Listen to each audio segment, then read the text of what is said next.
और शफीक साहब आपकी तरफ आते हैं। आप नंबर ब्रेक बताऊं? पे जाने से पहले, मुझे नहीं पता नंबर, मैं बता लेकिन रहा हूँ। आने लग गए होंगे स्क्रीन मैं पे। बता रहा हूँ। मुझे बताएं कि आप जाने से पहले बता रहे थे कि सोलर क्या है और इसके क्या क्या फ़वाइद हैं, और आजकल जो गर्मी है उसके हिसाब से हमें इसे किस तरह इस्तेमाल करना चाहिए।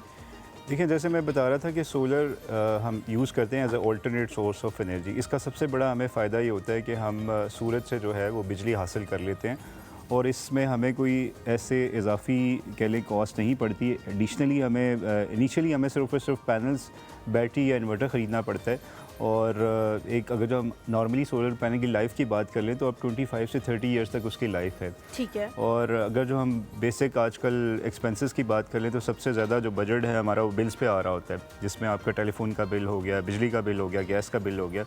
तो अगर हम ये सोर्स ले लेते हैं जो एक नेचुरल सोर्स है, उससे हमें फ़ायदा ये होता है कि इवन हम इसको एज अ गैस के तौर पे भी यूज़ कर सकते हैं। गैस से मुराद ये है कि आजकल इलेक्ट्रिक स्टोव मिल जाते हैं, तो आप इसे फुली यूटिलाइज़ कर लें। और प्लस आपके जितने भी बेसिक आजकल इक्विपमेंट आ रहा है वो सारे का सारा उसका उसी पे ऑपरेट ठीक हो है। रहा अच्छा होता है। शफीक साहब, जिस तरह के बड़े मॉडल की बात आप कर रहे हैं जिसमें इलेक्ट्रिक स्टोव भी जो है वो आ जाएगा, वो इतना महंगा लगता है कि बहुत सारे लोग ये कहते हैं कि जी जो आपने 25 से 30 लाख रुपए या शायद इससे भी ज़्यादा सोलर पे इन्वेस्ट करना है, वही आप आहिस्ता आहिस्ता करके जो है वो अपना बिल देते रहें तो 30 महीने निकल जाएंगे। अगर 1 लाख भी एक घर का बिल आता है तो 30 महीने निकल जाएंगे।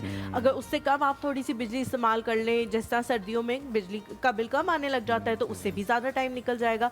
तो उस चीज़ को हम कैसे जो है वो इक्विवेलेंट कर सकते हैं इसके कि नहीं जी एक टाइम इन्वेस्टमेंट है और उसके बाद हमेशा के लिए आसानी है, ये कैसे समझाया जा सकता है? देखिए, सबसे पहले तो मैं बात कर लूँ इलेक्ट्रिक स्टोव की, तो इसकी कोई इतनी ज़्यादा प्राइस नहीं है। अगर जो मैंने घर में जो परचेज़ किया हुआ है वो ग़ालिबन 8 से 9 हज़ार का मिल गया था।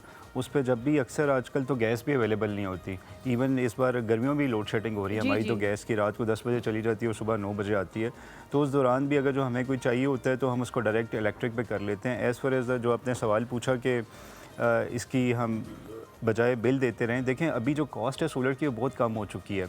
आप 1.5 साल के अंदर अंदर आप जैसे रिटर्न ऑन इन्वेस्टमेंट कहते हैं या नेट प्रेजेंट वैल्यू कहते हैं, वो आप रिटर्न कर ले लेते हैं और उसके बाद आप actually you are getting the benefits from that equipment.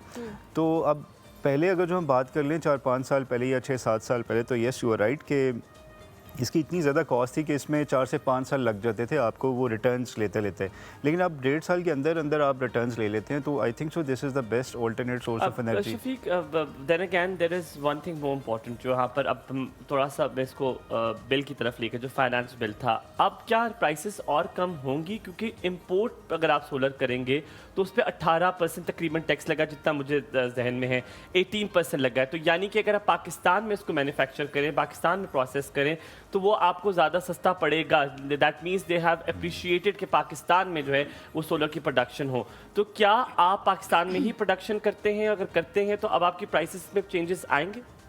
देखिए, जो फाइनेंस बिल आया इसमें मेरे पर्सनली बड़े सारे खदशात हैं, specially with respect to the solar. देखिए, सबसे पहले अगर जो हम ऐसा बिल पास कर रहे हैं तो हमें देखना ये चाहिए कि जो हमारे पास प्रेजेंट टेक्नोलॉजी है क्या वो इतनी मेच्योर हो चुकी है कि वो सोलर पैनल्स बना के और उस क्वालिटी के बना रहे हैं कि पूरे पाकिस्तान में हम उसको दे सकें। बड़ी ज़बरदस्त आपने बात की है। Unfortunately right now the issue is कि हमारे पास कोई ऐसी फैसिलिटी नहीं है। मैं बहुत सारी कंपनीज बता सकता हूँ जिन्होंने ये मैन्युफैक्चरिंग स्टार्ट की लेकिन उसके बाद बंद कर दी, because we could not be able to produce such type of quality panels.